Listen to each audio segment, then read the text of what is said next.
And last but certainly not least, two presentations. The first by Stephen Vine, Samaritan Jewish Competition in the Cities of Roman Palestine. We bet on that, by the way? Did they bet on it? Because I was putting down some money for the Jews in the competition. You should. Insider trading. Thank you. Hello, everybody. First of all, thank you, Jenny, for making this work. And thank you, Leonard, for making everything work.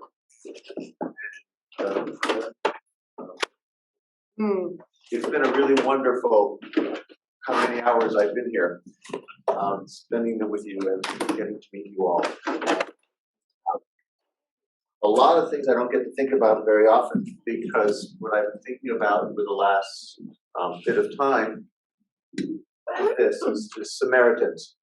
And as I'll explain at the end, it's just part of a larger project that has all sorts of facets, but that will come.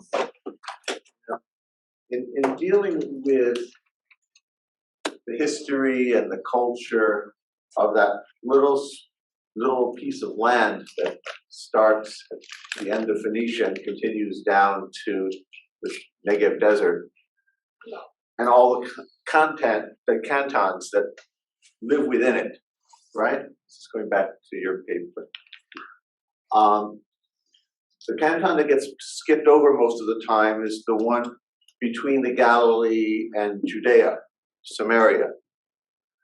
But the reality is that maybe 1 million people, and that's one of those fake numbers, lived in Samaria in late antiquity. We're talking about a very large population with a very interesting literature readily available, with archaeological discoveries going back to the 19th century that have served as kind of a ghost people for scholars of our fields. Whenever you don't know what to say, you say Samaritans, right? Whenever we don't know what to call something, we say, well, it's the Samaritan influence, right? It's the Samaritan Gnostics, it's the Samaritan this, it's the Samaritan that, right? But what's missing is the Samaritans.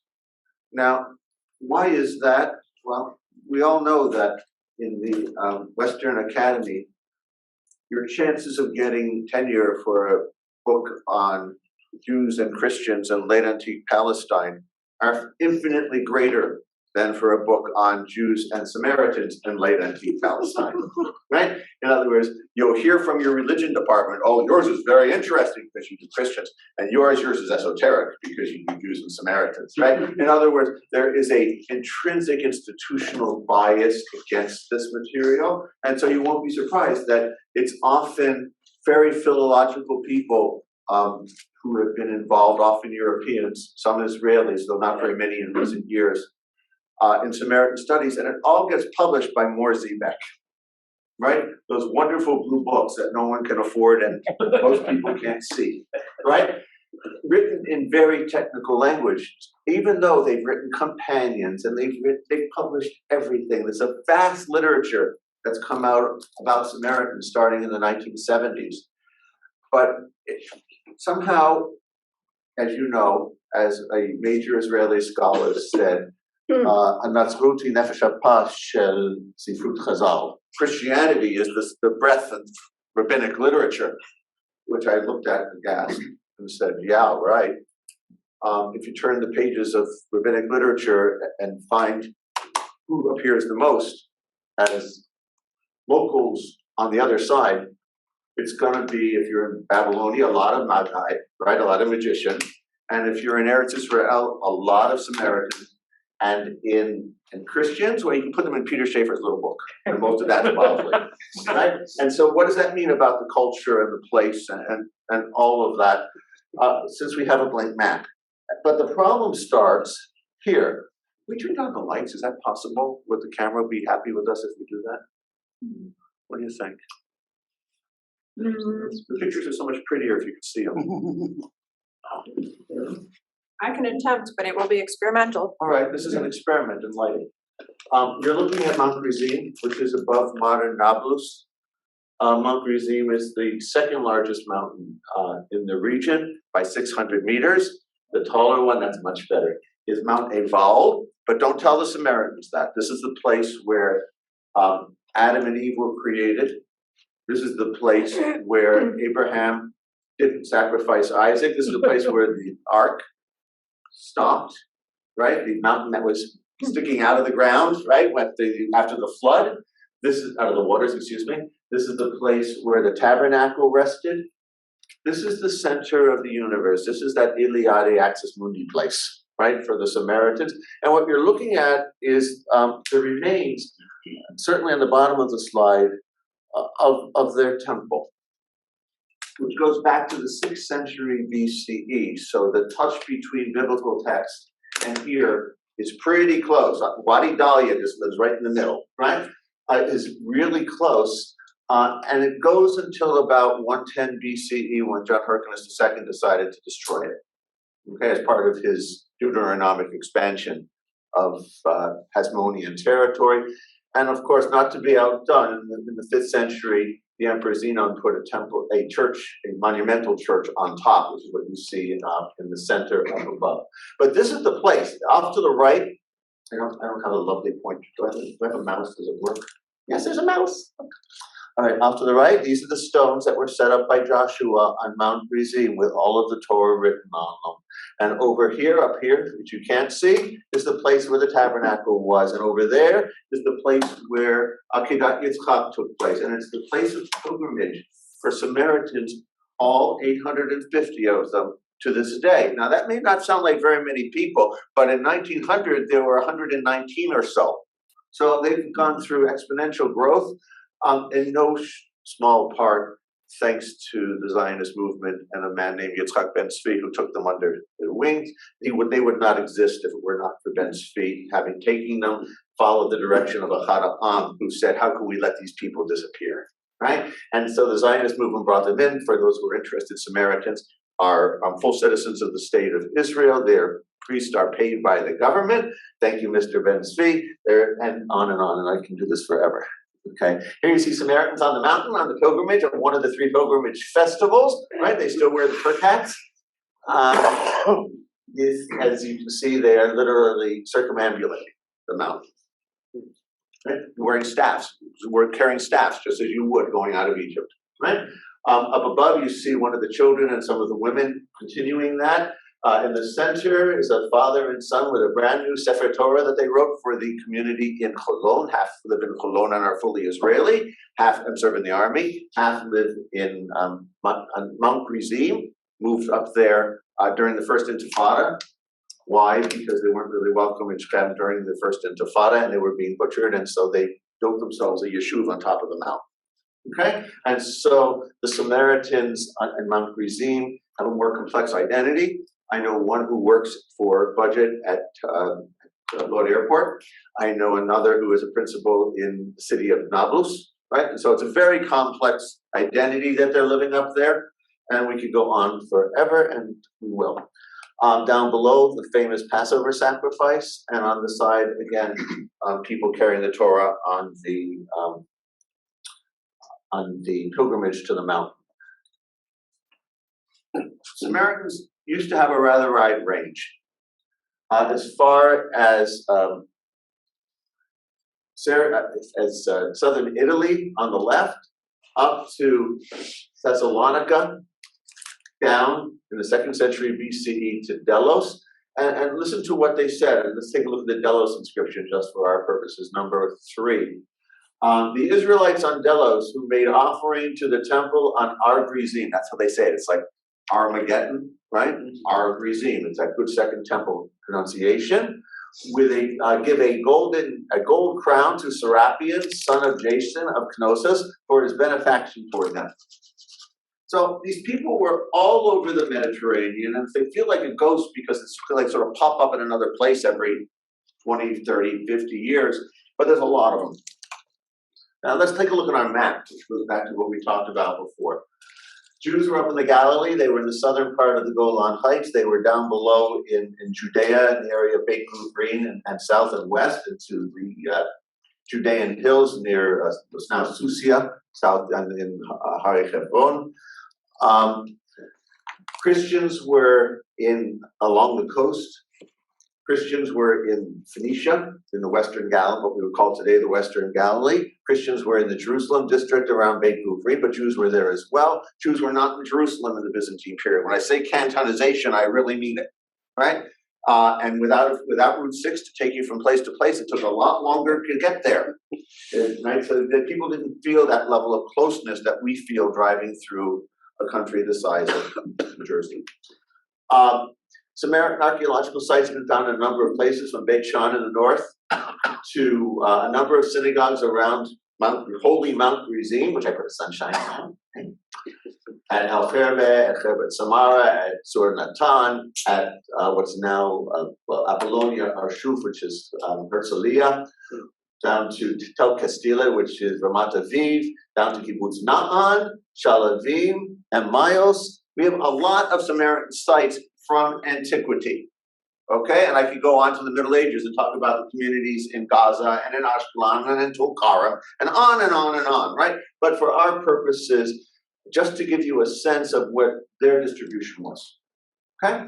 Now, what we're going to do together is focus on urban environment and really what rabbis said about Samaritans in that part of the world.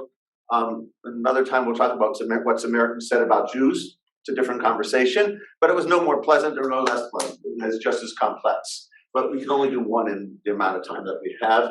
Up above is a floor that was found in the early 60s by a fellow named Nehemiah Tzuri in a place called Bet Sha'an. You may have heard of it, otherwise known as Scythopolis, which was a mixed city. We now know there was a piece of the bathhouse that was given by a Samaritan to the municipality. Remember, Samaria is just to the south and west of Bet Sha'an, and so this is part of the catchment area. And below it is another synagogue at a place called Beit Alpha, which I hope you visited.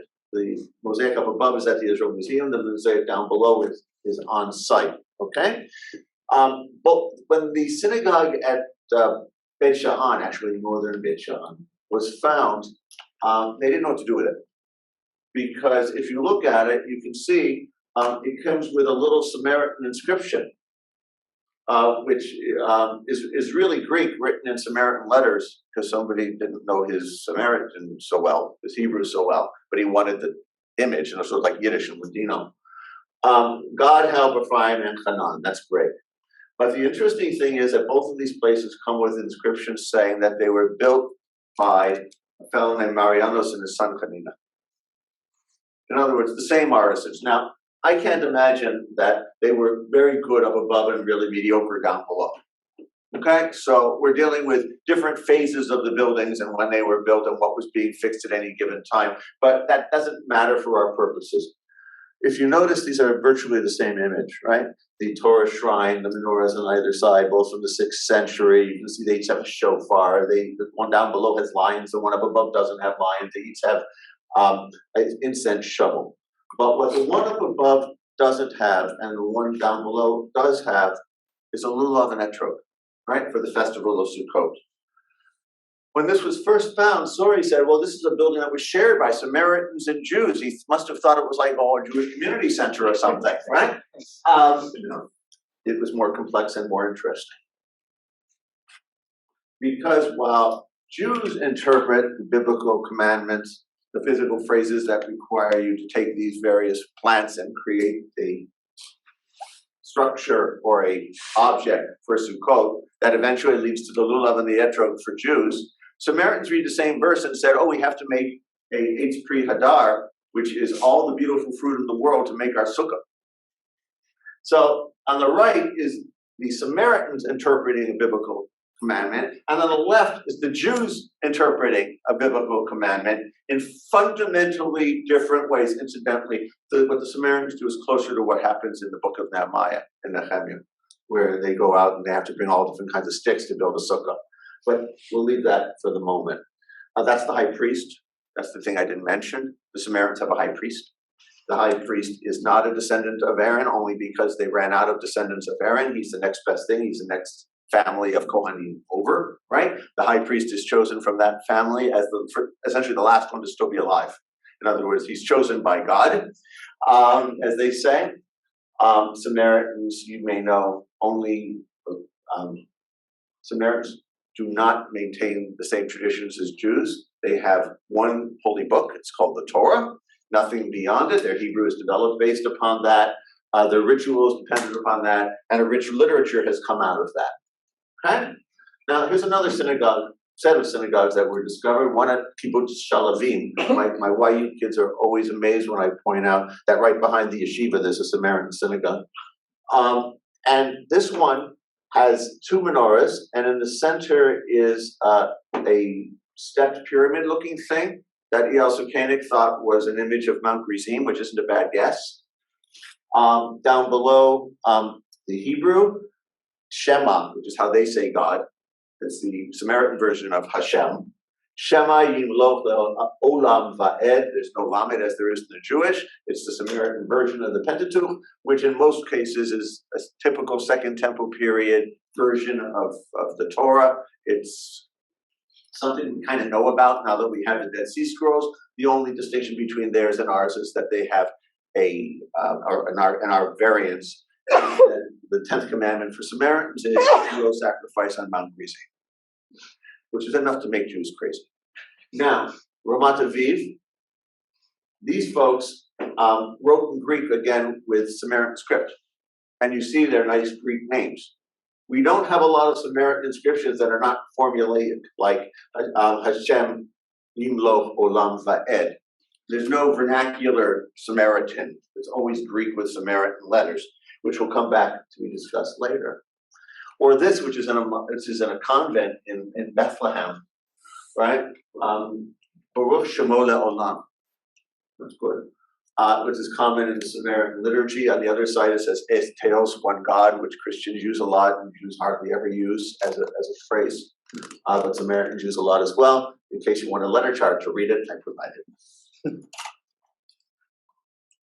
But let's go to the Mishnah, okay?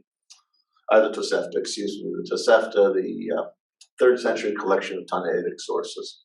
Matzah shel kutim muteret va'adam yotzev va'idei chovato b'Pesach. The unleavened bread of the kutim is permitted, and a person may fulfill his obligation of eating matzah with it on Pesach. Please continue using Manischewitz. But that's a different question. According to the Mishnah, they truly held, the Tanakama holds, and that's Tosefta, that it is acceptable to eat Samaritan matzah. They have other things that you can take from Samaritans as well, but this is the one that I'm focusing on. Rabbi Elazar, a student of Rabbi Akiva, said doesn't allow it. Why? Or they are not expert in the specific regulations regarding unleavened bread. Does that sound awful? Right? Rabbi Eliezer Oser, because they just are not good at the mitzvot, right? Now, that's not an answer, right? They're not stringent enough. He can't come up with a reason to forbid it, in other words, right? I don't like it. Next. Rabbi Shimon ben Gamliel, his compatriot, same period, right after the Bar Kokhba revolt, goes one further, right? Any commandment, any mitzvah that the Samaritans have taken hold of, they are much more meticulous about it than Israel. Now, when he says Israel, I mean, he means Jews, right? He's consciously separating the Samaritans. Notice they're referred to here as kutim, as those unquestionable converts, right, of the books of Kings. It's a slang, as my son would have told you in 4th grade. It's the Jewish equivalent of the N-word. Never call Samaritans kutim to their faces. It's not nice or even not, right? And they don't like it.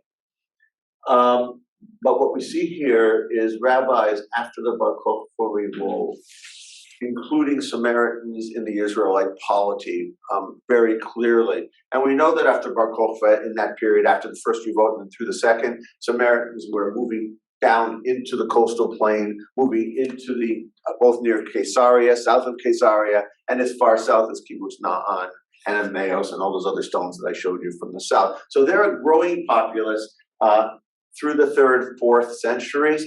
And then it begins to slow. And by the way, that's a Samaritan Torah school. Now, the Jerusalem Talmud around 400, it's very interesting about this. Rabbi Abahu, who lived in Caesarea Maritima, forbade Huti wine, according to the testimony of Rabbi Chia, Rabbi Asi, and Rabbi Ami. They were going to Har HaMelech. They were going to the royal territories, meaning imperial territories, which are considered,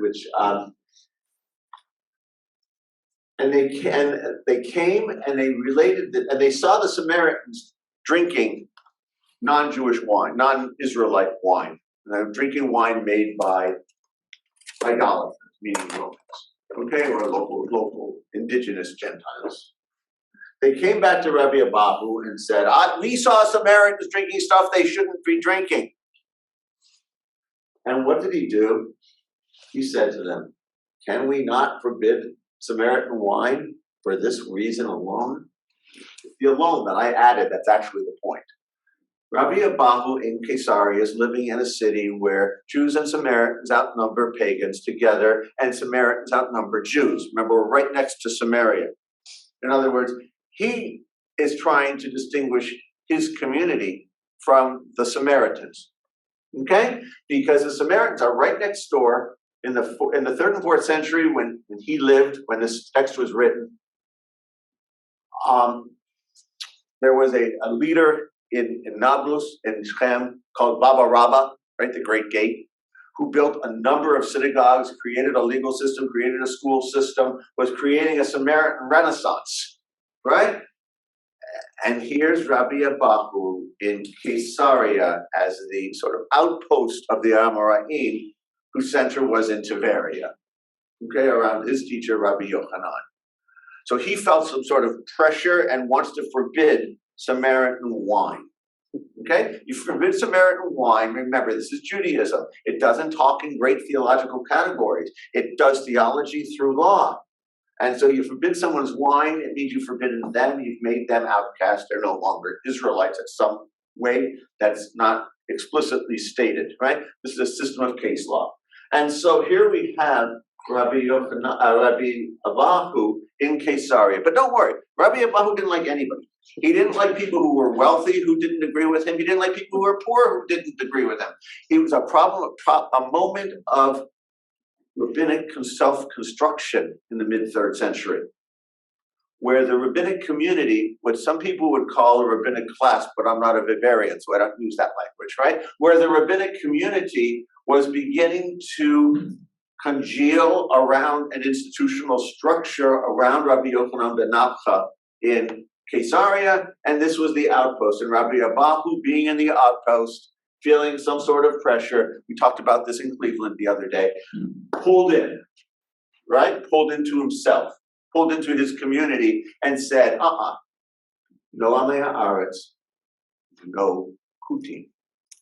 Okay, because you can feel the pressure. Down below are the steps of the Herodian temple in Neapolis, and the city of Neapolis, Sebastia, right? Named, of course, for Augustus. Now, Sebastia is not the same thing as Mount Gerizim, but it's over just next to it, so it's right down below.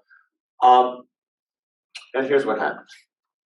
There are some who say one Sabbath Eve, there was no wine in all of Samaria. At the end of the Sabbath, it was found to be full of wine that non-Jews had brought and that the Samaritans had accepted from them. Right? Samaritans are putting their stock with those Gentiles and not with us, is the message. Okay? This is a continuing process. There are some who would say, when Diocletian, the king, meaning the Caesar, came here to the Levant, he decreed and said that all the nations must pour out libations to the emperor, except for the Jews. Why not the Jews? Because Jews had extra rights going back to Alexandria, going forward to Julius Caesar. Jews didn't have to do certain things like pray to the emperor, right? Jews didn't have to participate in the imperial cult. All they had to do was pray for the emperor. Jews didn't have to do imperial libations, okay? So when Diocletian came, he said everybody has to do it except for the Jews. Therefore, the Samaritans poured out the libations. Thus, their wine was considered forbidden, since they were involved in idolatrous worship of the imperial cult. I just point out that Samaritans from the 3rd century did not have the same status as Jews. They were not protected. They're going back to the Theodosian Code. In the 4th century, rabbis get the same status as priests.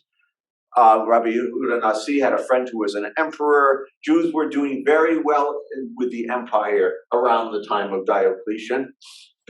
Samaritans, on the other hand, were not. If a Samaritan didn't do the libation, he would be subject to the most heinous penalties, just like a Christian would. Okay? And so for a Samaritan to not do the libation would be serious business. And so what are rabbis saying? Well, they're doing it like the Gentiles. I'd like to put you for a moment in the Samaritan's position, where he has no influence on this situation, right? Where he's considered, doesn't have the protections that Jews do. These rabbis are saying because they protected themselves and did what they had to do, right? They clearly are idolaters. You hear the push to get them out. That's the key. Now, there are some who would say they have a kind of dove and they pour out libations to it. This is Nablus in the center. You can see Har Gerizim on the right, in the distance, on the right. On the left is Har Ebal, just for fun, just for graphics, right? And a coin that was minted in Neapolis, in the city of what's now Nablus. And you can see on it 2 cages, 1, 2, okay? And an image of Mount Gerizim up above. We'll leave the rest of the iconography for another time. Inside the cages, they want to say those are doves, right? Looks to me like it's barely a puppy, but I have no idea. But if you look at other coins that were minted in Damascus, it's clearly a dove. In other words, this is just a rubbed coin. Okay? So in Neapolis, they were minting coins with images of Mount Gerizim, with local Eastern cult of Atargatis. And this cult included dove stuff. Okay? It was done in Damascus on coins. It was done here on coins. It's a thing that was done. But you can imagine some rabbi who wants to get Samaritans anyway would see this coin with a picture of Mount Gerizim and say, aha, that's proof they really do pray to a dove. Not only that, Mount Gerizim is very tall. Remember, there's another mountain that's very tall that has something to do with birds in the Galilee called Sipori, right? Sepphoris. And why is it called Sipori? Because it looks such a big round mountain that you could imagine a nest on top and a dove sitting on top of it, or a bird sitting on top of it, right? My guess is that similar kinds of expressions were made about Mount Gerizim, which is the most prominent mountain if you're in the valley, plus this local cult that Samaritans had nothing to do with.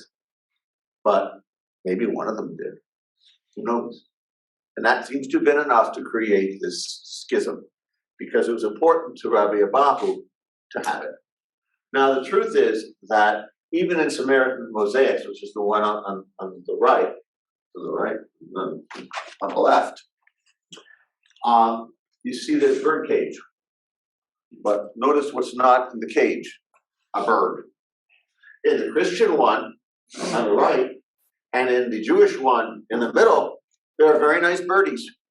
But Samaritans were very strict, not because of this, not because of this issue of second commandment, because of larger issues that go beyond that Protestant formulation and tell us about the general Jewish aversion to praying towards things that you can touch. Okay, the Samaritans of Caesarea asked Rabbi Abahu, your fathers would make use of our wine. Why don't you use our wine? And he said to them, your fathers did not corrupt their deeds. You have corrupted your deeds. Now, did they really corrupt their deeds? I have no idea, but I know that Rabbi Abahu wanted them to have corrupted their deeds. And so, there are places where Samaritans have inscriptions where they're clearly not terribly learned. They put this awful script down below. But this point is made. We're dealing with a little tiny country with a lot of Samaritans and a lot of Jews, and a competition between them, which sometimes isn't a competition at all, but rather is how you live together. So, I want to end with this story. Rabbi Shimon, son of Yochai, Shimon bar Yochai taught. The Samaritans are prominent because they know how to please their creator. Rabbi Yudin said, like the Kutai, the Samaritans. The Kutai are clever in business, which is what you always do to out the sort of nearby close person, right? They do it to Jews in America. The Kutai are clever in business. One of them went to a woman. He said to her, do you have an onion? Give it to me. Then she brought it to him. He said to her, what's an onion without bread? You have to go with the Yiddish accent this morning. Then he said, he brought it to him. She brought it to him. He said to her, what's a meal without a drink? Out of that, he ate and drank. On the ground, the relations were complex and interesting and fascinating, and all of this is the stuff of my Yeshiva University Israelite Samaritan project, which will be a full-length, 80-minute documentary. We've been embedded with the Samaritans for 4 years, so it's really amazing. That comes out on March 27th. A cookbook. An exhibition that opens at the Museum of the Bible in the fall, and then at the Bibelhaus in Frankfurt in the spring, and then maybe beyond that, and a book published at accessible prices by E.J. Brill called The Samaritans, a Biblical People, meant exactly for people who are not insiders to the field and for the students, which is why Yeshiva University has cemented it to the point that normal human beings can buy it. And so with that, the Samaritans, we just point out, there should be no plague among any of you, and we should all go home safely. Thank you.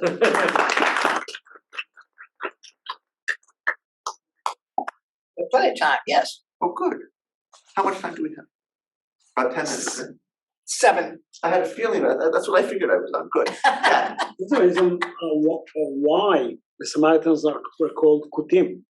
Because they're supposed to have come from Kuta, which is in Babylonia, which is in Sefer Malachim. They were brought and planted there, and they were bad converts, right? And so they never got out from their bad convert status. So why they are not called Samaritans? They call themselves Shumra. In Arabic, they're called Shumra. In rabbinical literature. Oh, they are. Some of the stories, like the one I just showed about the Kutaim, is called Shumra. There are other places where they're called Shumra. In Palestinian Aramaic, it's called Shumra. In their own Aramaic, they're called Shumra. And Gedaliahu alone suggests that in rabbis tended toward Kuti because they tended toward Hebrew, the same way they would say Akko and not Ptolemaeus, right? And so they would prefer the biblical over the popular terminology. And Alon wrote that in his Makarim, which you can just hear the Hebrew University trained student always checks Alon first. But please, yeah. From an halachic perspective, obviously Kutai or Shomrodim are not total Gentiles and are not Jews. That's what's so fascinating. Somewhere in the middle. Yes. So how is their status from an halachic perspective changes in time? Oh, it's very complex, because when they live together, in Egypt or in Damascus, and you go to Benjamin and he talks about Damascus, and you can go to other sources and they talk about, we have a lot from Egypt. I have a wonderful Geniza fragment where a Samaritan goes off to the Beit Din and says, rabbis, my people aren't taking care of me. Will you please give me money? Under Islam, Samaritans were lumped with Jews and with Rabbinites and Karaites. They were the small cousins. Okay, that's generally how it worked. When the Sephardi rabbi showed up in the West, in the East is a good example. One of my students is writing his MA thesis on this. Somebody asked a rabbi who had just come in, literally off the boat within 30 years from Spain, in Istanbul, a synagogue near Izmir got a present, a Samaritan parochet. Okay? We have one just like the one that's described on Mount Gerizim and the synagogue. Can we keep it? Okay, that was the question.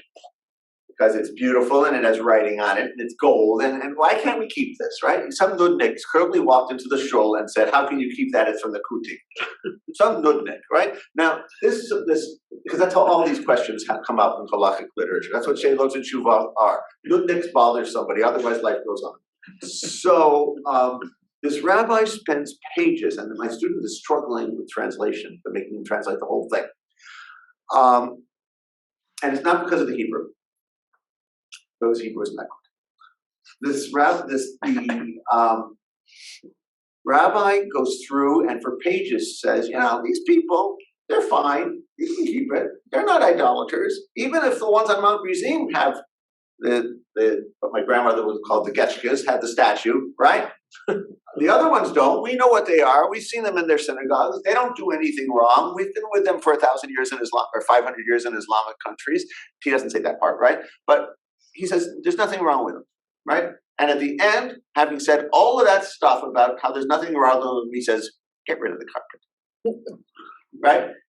That's the ambiguity. Now, the rabbinate doesn't know what to do with them often because the secular state has embraced them, right? And so after 67 and 68, the first Passover, there was a big thing. They made a big fuss over the Passover Sacrifice, which said everybody should go see it on Mount Gerizim unless you're a vegetarian. And even if you aren't, it's gross. But if you got to see it, it's amazing. And we have a film of it for the exhibitions where you walk into a room, because we had to put a room because we were afraid that people would get nervous, and watch the entire ceremony. But you wouldn't believe how much blood we had to leave out because it's an American exhibition. So people wanted to go there right after, in 68, right after the war, right? The president was going to go, the cabinet ministers were going to go, everyone was going to go and do this thing.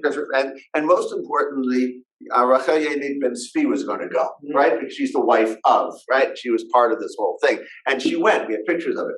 Now, somehow, there were these guys in Jerusalem who decided that they should do their own Passover sacrifice near the Temple Mount, right? They eventually became the Temple Mount movement, right? They eventually became Machon HaMikdash, right? Those post-Zionist nationalists, hyper-nationalists. Now, the chief rabbi, Rav Unterman, came out and said, we don't go to Samaritan sacrifices, right? Now, part of the reason he said we don't go to Samaritan sacrifices was because of that Kuti ambivalence, right? But part of it was because he was afraid of those guys wanting to go out and restart the Passover sacrifice. And that was a reasonable fear, and it still is. Because if you see the Machon HaMikdash reconstructions of the Paschal sacrifice, it looks just like Samaritans, but without the hat. So this is a complexity that continues to this day. What happened, try it this way. The reason they exist is because the Ben Svi convinced one Samaritan in Yafo to marry a Jewish widow because the Samaritans had no women and she had no livelihood. Okay? So this nice woman named Miriam marries Yefet Tzedakah. Yefet Tzedakah has a daughter named Batya. Batya is the mother of Binyamin Tzedakah, who's the spokesman in Lod, in Cholon to this day. Okay? That means, according to Jewish law, Benny is as Jewish as any of the rest of us. Okay? Now, isn't that complex? And what do you do with it? And on and on and on and on, which is why it's such a wonderful subject. Because this is the nearby outsiders. And that's what's so delicious about it. Yeah. Could you just as deeply have similar complex family issues in ancient times as well? Of course. Of course. They're living as neighbors. Of course. And I don't know of any documents about Jews and Samaritans getting married, but Rabbinites and Karaites, it was pretty common. Yeah. Thank you for that. That's fascinating. Exactly. It is. The fact that the Roman Empire was able to distinguish between Jews and Samaritans and treated them differently One of the explanations that's often given why Jews received certain privileges is because Rome valued the antiquity of the Jews. And well, Samaritans have equal claim to antiquity. So why was it that the Romans were so, so down on the Samaritans? Oh, because the Jews were. Because the Jews were. So you think the third Romans took their understanding from the lead of the Jews? I think so. And there were so few of them, and they were such nudniks because they revolted twice, and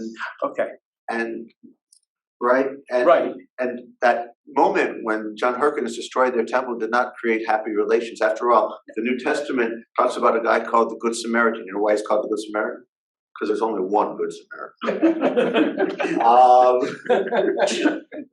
Anyway, please. Yeah, a couple of things. The first is I was helping a friend on a small survey project in Tel Arad, and while we were there, a group that referred to themselves as the Black Israelites showed up, and they wanted to sacrifice at Tel Arad. Are you familiar? Yeah, they're from Chicago. Okay, from Chicago. I mean, they came, they planted themselves in Israel, and no one has known what to do with them since. Yeah, that's fair, right? Yeah. That's about it. No one's known what to do with them since. And they keep coming and growing, and they're there, and Yeah. Sectarianism is a fascinating thing. I was wondering, like sociologically, just how do you? Because they want to look. Here's the problem: you have to be really careful. Not everybody who disagrees with rabbis is a Sadducite, or a Sadducee, right? Which is how later Talmudic literature deals with it. Oh, you must not believe in the oral Torah, so you must all be the same, right? This categorization of sects. There was a case, Shula Latterman, who teaches at the Schechter Institute, tells me. Her granddaughter was in the Praklatut Tzva'it. She was in the military legal department. Okay? This Karaite was beating up on a Samaritan in camp. Okay? They couldn't figure out for the life of them what they were fighting about, right? Because two weird sectarians, right? What's the difference? So she calls up Savta. What's the difference between a Samaritan and a Karaite?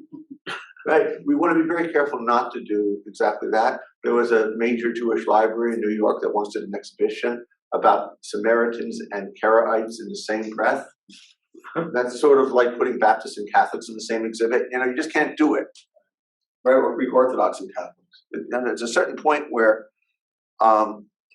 just because they're your sectarians doesn't mean that they're their own sectarians. Yeah. Which is why I wish everyone a happy Chag HaSukkot. This week is Samaritan Sukkot. And so go next year, if you're in Israel about this time, you can go either to Cholon or to Har Gerizim, and people will welcome you into their Sukkot. And you can be happy in the holidays. Thank you.